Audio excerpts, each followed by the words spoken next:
of poetry this year in 2013. So if you like what you hear tonight, be sure to follow his blog, poeticsigma1.blogspot.com, and follow him on Twitter at poeticsigma. So Will Dennis, come up here.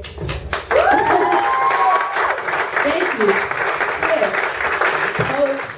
Yeah. This first piece I wrote, and hopefully you guys can relate to me. You ever seen somebody you was interested in and it was always the wrong place, the wrong time? You try to, talk to that person, so you'll see them in class, and by the time you approach them, they left, or you see them somewhere, by the time you approach them, they're already gone. So this first piece is called There She Goes. Good evening, my name is Will Dennis. I'm a spoken word artist.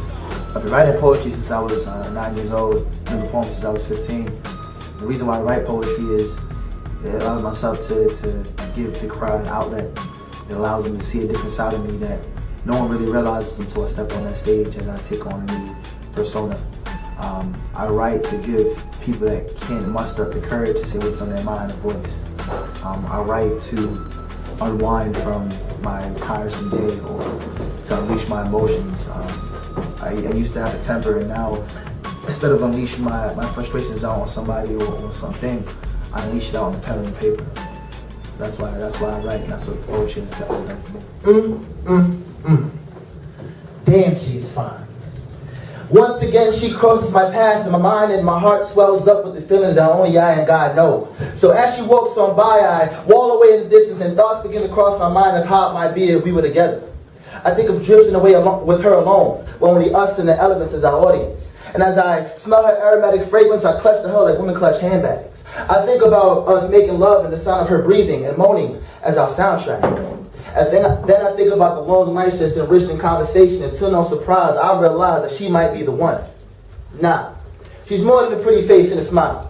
Not poison or the Belle Biv kind, but more of a hypnotic serum that is strong enough to send my mind into a frenzy in an instant and have me tripping over my words like an infant. Because she is pure beauty. That all natural, no frills, come as you are beauty. That you don't even need makeup or jewelry to turn heads beauty. That God broke the mold when He made you beauty. That if beauty is only skin deep, that you are close to the bone marrow type beauty. But I digress. So I start to think about the reasons why I feel this way. Is it because I know that I can be the Nubian king to her queen? Or is it her lips, her hips, her attitude that seems to keep me transfixed as if I need a fix to suppress an addiction that I cannot fix? So I sit here and think to myself that maybe I should introduce myself and make it known that I exist. Today is the day that I sweep her off her feet like Prince Charming did to Snow White, or Dad did to Mom, or she does to me. She doesn't know it yet, so it's up to me to break the ice with her beauty as my motivation and a toothpick as my weapon. So I start to make my game plan and approach her slowly, so she doesn't realize that I've been watching her every move by approaching her with such conversation to chip away at the ice like, aren't you Greek, or wasn't you in my class last semester? So I start to make my move and do my moves. Deodorant, check. Eyebrows, cool. How's my breath? Alright, cool. So I start to approach her, but damn, there she goes. Thank you.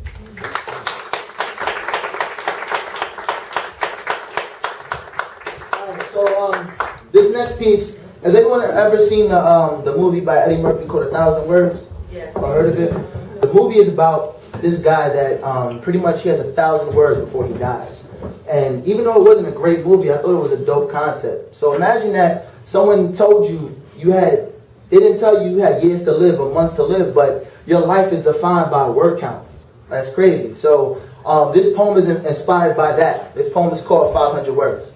If I had 500 words left before I die, I would tell you how I feel as concisely while maintaining the raw essence of my aspirations. I would try to reach out to as many people as I can by saying hello to 100 people who thought today would be the last day of their existence. Or maybe one hello over a loudspeaker so that 100 people can hear it. Efficiency. If I had 500 words left, I would finally cash out the bottle that contains all the pennies that I've accumulated for your thoughts, and search for all the others that are in those wishing wells as the dream of you becoming mine finally became a reality, and cash them into the savings account of my heart in order to accrue more of your interest. Because you see, I wouldn't speak these words. I would act them out. Realizing that if a picture's worth 1,000 words, I would use these 500 to create so many pictures it could fill the Sistine Chapel to show the world that you are picture perfect. No filter. I know if I speak with the notion of 500 words, Those that actually care about me would try to ask me for an explanation, thus utilizing 37 extra words, and yes, I have counted, so it's up to me to hope that they look into the pros of realization in the whites of my eyes as I remain speechless. So with these 500 words, I will only need 3 to tell people who I care about how I feel, and 2 to tell those who tried to wound me as I escaped the barrel of life, and use the majority to give a voice to those who cannot muster the courage to say what's on their mind. But I know if I was to spend my last words here on earth with anyone, it will be you. Limitless thoughts, limited colloquies. Wishing I had more to say, but I know that our hearts are so intertwined that you know what I have to say before it's mere utterance. So as my words hastily deplete, if I was ever speechless in the time that I was here, no, it was because I didn't have any words to say. But it was because my thoughts for you became my ghostwriter, allowing the words that I want to say to resonate off my spirit with so much magnitude that you could feel it miles away. And know that those 5 more minutes we could have spent on the phone wasn't because I was tired. It was because I couldn't wait to see you in my dreams so badly that I couldn't wait to go to sleep. I wish that I can give you more pieces of me so when it's all said and done, I can say that I only had 500 words.